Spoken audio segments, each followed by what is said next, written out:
प्राचीन समय की बात है। लाखों वर्ष पूर्व सतयुग में जब पृथ्वी पर पाताल लोक के असुरों के राजा रंभ और किरम नामक दो भाई हुआ करते थे। दोनों भाई संतान सुख से वंचित थे और इसी कारण गहन निराशा में डूबे रहते थे। एक दिन उन्होंने अपने इस दुख का समाधान पाने के लिए देवताओं की कठोर तपस्या करने का निश्चय किया। रंभ ने अग्निदेव को प्रसन्न करने के लिए अग्नि के घेरे के बीच बैठकर तपस्या आरंभ की। वहीं उसका भाई क्रम झील में आधा डूबकर वरुण देव की आराधना में लीन हो गया। समय बीतता गया, बरसों तक उनकी तपस्या निरंतर चलती रही। इसी बीच ये समाचार इंद्रदेव तक पहुंचा। उन्हें आशंका हुई कि ये दोनों असुर भाई यदि वरदान प्राप्त कर लेंगे तो देवताओं के लिए बड़ा संकट उत्पन्न करेंगे। इस विचार से प्रेरित होकर इंद्रदेव ने एक योजना बनाई। एक दिन वे एक विशाल मगरमच्छ का रूप धारण करके उस झील में पहुंचे जहां क्रम तपस्या कर रहा था और उस पर घातक आक्रमण कर दिया। भयंकर चोट लगने से क्रम तड़पता हुआ उसी झील में प्राण त्याग कर बैठा। ये सब घटित हो रहा था और उसी समय रंभ, जो तपस्या में लीन था, अपने तप के बल से इस घटना का साक्षी बन चुका था। उसने जान लिया कि ये विशाल मगरमच्छ कोई और नहीं बल्कि स्वयं इंद्रदेव हैं। भाई की मृत्यु का दुख रंभ के हृदय को तोड़ गया। वह अपने प्रिय क्रम के वियोग को सह न सका और निराश होकर अपनी तपस्या भंग कर तलवार प्रकट कर आत्महत्या करने ही वाला था कि तभी अग्निदेव प्रकट हुए। अग्निदेव ने रंभ को ऐसा करने से रोका और उसे वरदान मांगने को कहा। रंभ के मन में इंद्रदेव के छल और दुष्कर्म की पीड़ा भरी हुई थी। उसने अग्निदेव से ऐसी संतान की मांग की जो इंद्र को पराजित कर सके और तीनों लोकों पर शासन करे। अग्निदेव चाहकर भी उसके आग्रह को ठुकरा ना सके और आशीर्वाद देते हुए बोले, हे रंभ, जो स्त्री तुमसे प्रेम करेगी वही तुम्हारी उस बलशाली संतान को जन्म देगी। इतना कहकर अग्निदेव अंतर्ध्यान हो गए। समय बीतता गया। अंततः वह क्षण आया जब महिष वर्ग की एक राक्षसी, जिसका नाम महिषी था, रंभ पर मोहित हो गई। उसने अपने परिवार और कुल की परवाह न करते हुए रंभ से विवाह कर लिया। यद्यपि दोनों के परिवार इस संबंध को स्वीकार नहीं कर पाए, परंतु वे अपने प्रेम में अडिग रहे। विवाह के कुछ वर्षों बाद महिषी गर्भवती हुई। इसी बीच एक दिन महिषी वर्ग के कुछ राक्षसों ने रंभ और महिषी पर आक्रमण कर दिया। इस युद्ध में रंभ वीर गति को प्राप्त हो गया और अपनी होने वाली संतान की रक्षा के लिए महिषी वहां से भागी, परंतु वे राक्षस उसका पीछा करते रहे। भागते भागते वह यक्षों के क्षेत्रों में पहुंची और उनसे सहायता मांगी। यक्षों ने उसे सुरक्षा दी और महिषी राक्षसों से भीषण युद्ध कर उन्हें मार गिराया, किंतु पति की मृत्यु का आघात सह न पाने वाली महिषी भी टूट चुकी थी। यक्षों ने रंभ का अंतिम संस्कार किया। जैसे ही उसकी चिता को अग्नि दी गई, महिषी भी अपने पति के प्रति अगाध प्रेम से प्रेरित होकर जलती चिता में कूद पड़ी और प्राण त्याग दिए। परंतु ये साधारण चिता नहीं थी। कुछ समय पश्चात उस चिता की अग्नि ने भयंकर रूप धारण कर लिया और वहां से एक विराट और बलशाली असुर प्रकट हुआ, जिसका शरीर पर्वत जैसा विशाल था। ये था महिषासुर, वही संतान जिसके जन्म का आशीर्वाद अग्निदेव ने रंभ को दिया था।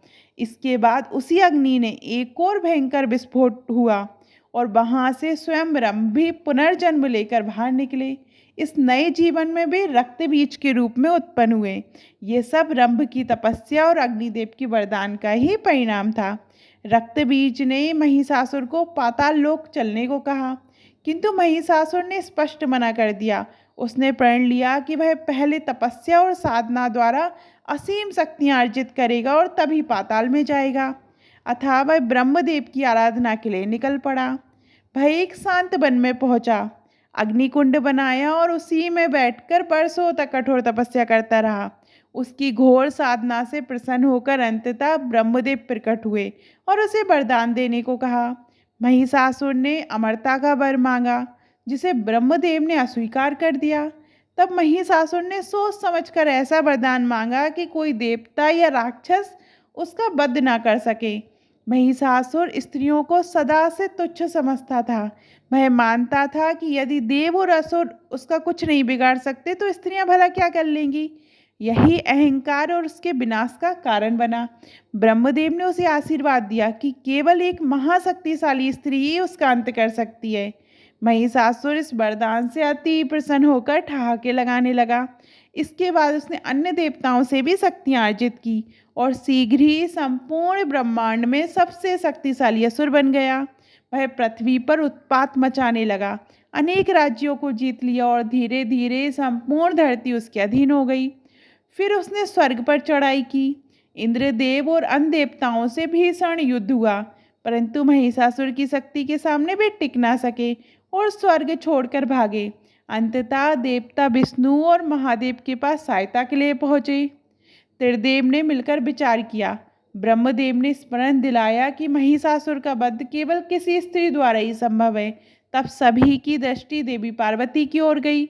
ब्रह्मदेव बोले, संपूर्ण देवताओं की शक्तियों को धारण कर पाने की क्षमता केवल माता पार्वती में है।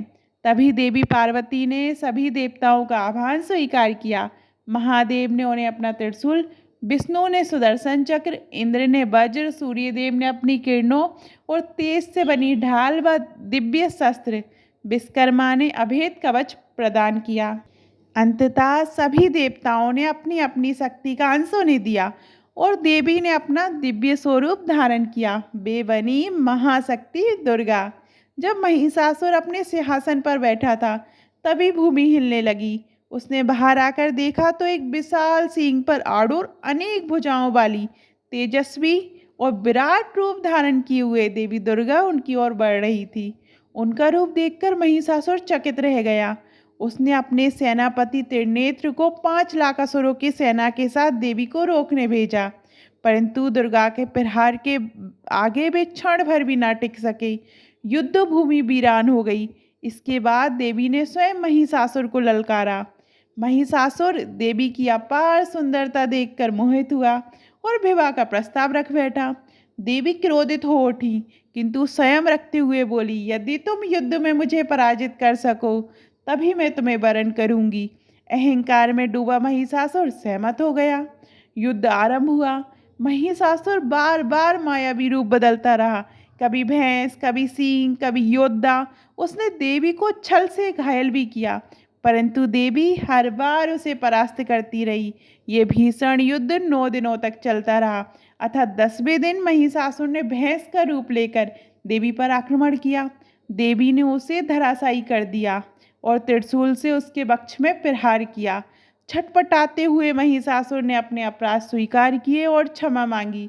उसने माना कि स्त्री को कमजोर समझना उसकी सबसे बड़ी भूल थी। करुणामयी दुर्गा ने उसे आशीर्वाद दिया, तेरा स्मरण भी मेरी पूजा में होगा। लोग मुझे महिषासुर मर्दिनी के नाम से जानेंगे। इसके पश्चात देवी ने अपने तलवार के प्रचंड वार से उसका वध कर दिया। देवताओं ने पुष्प वर्षा कर देवी का स्तवन किया। संपूर्ण ब्रह्मांड महिषासुर के आतंक से मुक्त हो गया। देवी अपने सींग पर आरूढ़ होकर कैलाश की ओर लौट चली। इस प्रकार महिषासुर का अंत हुआ और माता दुर्गा को मिला नया नाम महिषासुर मर्दिनी। तो आपको महिषासुर मर्दिनी माता देवी दुर्गा की ये कहानी कैसी लगी कमेंट में ज़रूर बताइएगा। और अभी तक आपने हमारे चैनल धार्मिक चमत्कार को सब्सक्राइब नहीं किया है तो सब्सक्राइब करिएगा। धन्यवाद।